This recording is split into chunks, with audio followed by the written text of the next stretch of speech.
Generasi Hebat Indonesia, jumpa lagi dengan saya. Kali ini kita akan bersama-sama membahas tentang teks laporan percobaan. Materi ini dikhususkan untuk anak-anak SMP kelas 9. Generasi Hebat Indonesia, istilah laporan sudah tidak asing lagi terdengar di telinga kita. Baik itu melaporkan maupun menerima laporan. Materinya pun bermacam-macam, mulai dari peristiwa, pendidikan, kemudian laporan perjalanan, hasil observasi, percobaan, dan lain-lain. Fokus bahasan kita kali ini adalah tentang teks laporan percobaan. Tujuan kita adalah mengenal macam-macam teks laporan, pengertian, ciri-ciri, tujuan sekaligus fungsi teks laporan percobaan. Langsung saja kita akan bahas satu persatu. Sebelum kita belajar secara khusus tentang teks laporan percobaan, terlebih dahulu kita akan mengenal ada 5 macam teks laporan. Yang pertama adalah laporan perjalanan, yang kedua laporan kegiatan, yang ketiga laporan hasil observasi, yang keempat laporan percobaan, dan yang kelima laporan peristiwa. Baiklah, kita akan membahas satu persatu. Yang pertama, laporan perjalanan. Laporan perjalanan adalah laporan yang dibuat setelah melakukan perjalanan atau kegiatan wisata, kunjungan ke tempat tertentu. Contoh, perjalanan ke Museum Dirgantara di Jogja, kunjungan ke desa penglipuran di Bali, dan lain-lain. Yang kedua, laporan kegiatan.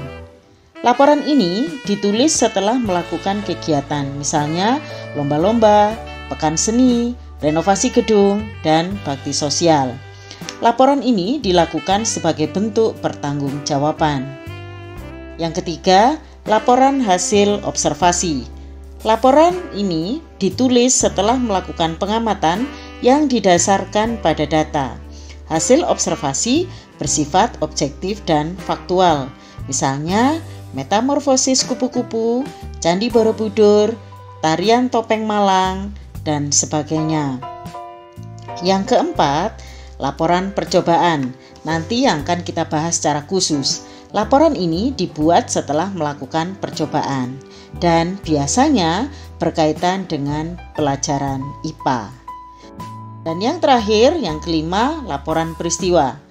Dalam Kamus Besar Bahasa Indonesia, peristiwa diartikan sama dengan hal, kejadian, dan perkara.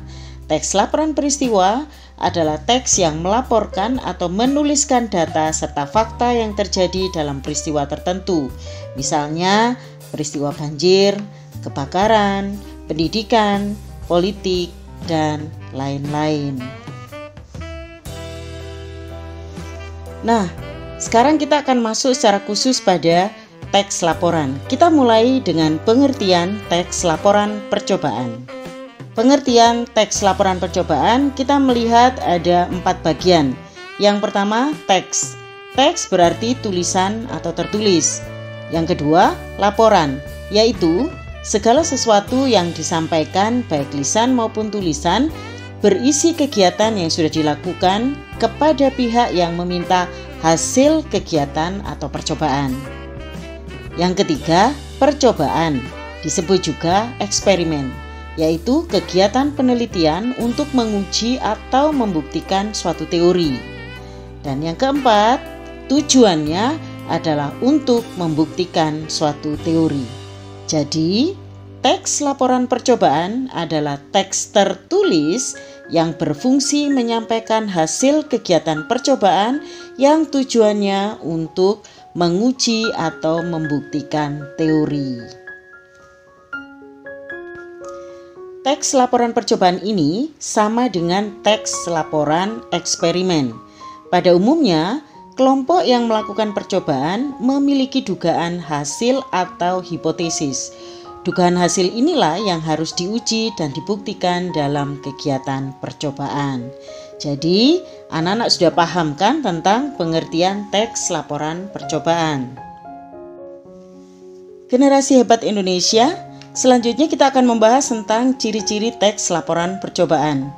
Ada 3 ciri dari teks laporan percobaan. Yang pertama, fakta, yang kedua lengkap, dan yang ketiga adalah objektif.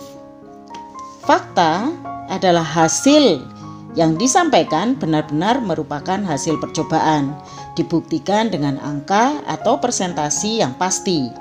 Ciri fakta ada tempat, waktu, angka, data yang jelas dan pasti serta dapat dibuktikan. Coba bandingkan dua kalimat yang Ibu sebutkan.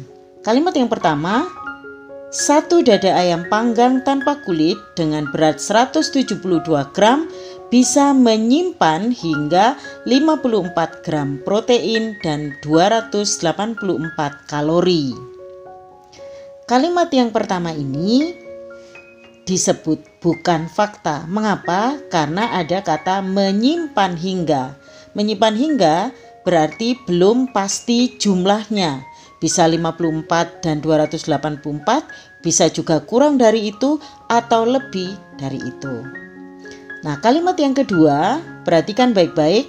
Terdapat 54 gram protein dan 284 gram kalori dalam satu dada ayam panggang tanpa kulit dengan berat 172 gram.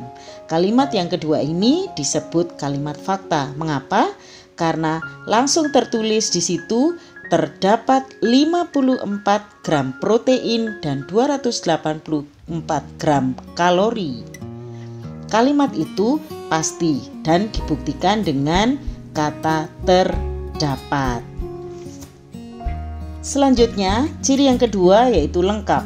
Artinya, semua informasi dalam teks laporan percobaan ditulis dengan lengkap agar mudah dipahami secara utuh dan bermanfaat bagi pembaca. Lengkap di sini meliputi 1. Memiliki konteks bahasa yang ilmiah, artinya bahasa yang baku. Kemudian yang kedua, berupa laporan hasil penelitian yang disajikan dengan isi yang berbobot dan logis. Logis artinya masuk di akal karena bisa dibuktikan. Yang ketiga, menjelaskan tentang proses penelitian untuk menguji sesuatu. Yang keempat, terdapat bahan dan alat penelitian. Yang kelima, hasil penelitian dibuat dengan sebuah kesimpulan. Dan yang keenam, urutan penulisan sistematis sesuai dengan struktur penulisan teks laporan percobaan. Dan ciri yang ketiga yaitu objektif. Artinya, menyampaikan informasi atau data sesuai dengan keadaan yang sesungguhnya, apa adanya sesuai dengan hasil temuan atau percobaan. Misalnya, dugaan kandungan protein dalam putih telur lebih tinggi daripada tempe. Jika ternyata hasilnya berbeda, maka harus disampaikan apa adanya. Nah, generasi hebat, kata pengingat untuk memudahkan kita memahami ciri-ciri dari teks laporan percobaan adalah tangkap objek. Ta yang artinya fakta, kap yang artinya lengkap, dan objek artinya objektif. Jadi, dengan tangkap objek, kita dapat lebih mudah mengingat ciri-ciri teks laporan percobaan. Setelah kita paham tentang pengertian dan ciri-ciri teks laporan percobaan, berikutnya kita akan membahas tentang fungsi atau tujuan dari teks laporan percobaan. Ada 5 fungsi atau tujuan teks laporan percobaan. Yang pertama, sebagai sumber informasi. Yang kedua, bukti tertulis. Yang ketiga, dokumentasi. Yang keempat, pemecahan masalah. Dan yang kelima, pertanggungjawaban kepada orang yang memberi tugas. Baiklah, kita akan membahas satu persatu dari fungsi atau tujuan teks laporan percobaan. Yang pertama, sebagai sumber informasi atau referensi. Menjadi sumber informasi kepada pembaca atau orang lain untuk kegiatan percobaan selanjutnya. Misalnya, kita ingin mengetahui kadar protein dalam makanan. Kita dapat melihat hasil percobaan yang telah dilakukan oleh orang lain sebelumnya, dan informasi tersebut akan kita gunakan untuk melakukan percobaan kadar protein pada bahan yang lainnya. Nah, yang kedua, sebagai bukti tertulis adanya percobaan atau eksperimen yang telah kita lakukan.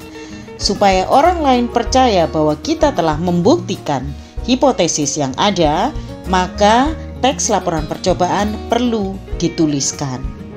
Nah, yang ketiga, sebagai dokumentasi, agar kita tidak lupa dengan hasil percobaan yang telah kita lakukan, maka teks laporan percobaan tersebut dijadikan sebagai dokumentasi untuk dapat dilihat saat dibutuhkan.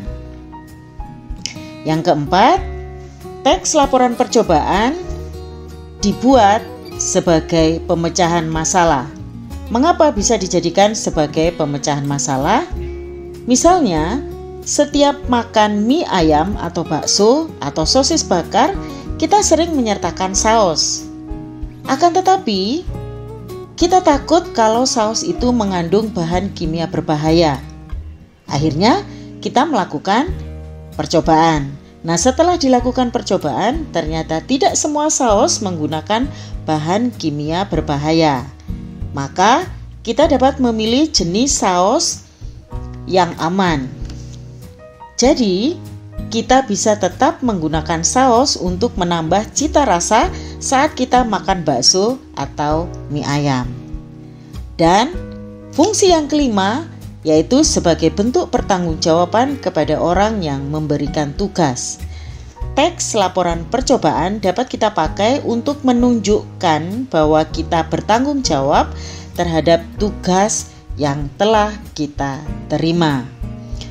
Kata pengingat untuk memudahkan kita paham tentang fungsi dari teks laporan percobaan, Ibu buat infobulis doku pecah matang. Artinya, informasi, bukti tertulis, dokumentasi, pemecahan masalah, dan pertanggungjawaban. Demikian tadi bahasan kita tentang mengenal teks laporan percobaan. Semoga bermanfaat. Sampai jumpa pada video-video selanjutnya. Tetap jaga kesehatan, gunakan masker, cuci tangan dengan sabun, jaga jarak, dan jangan lupa hindari kerumunan. Tetap semangat, sampai jumpa.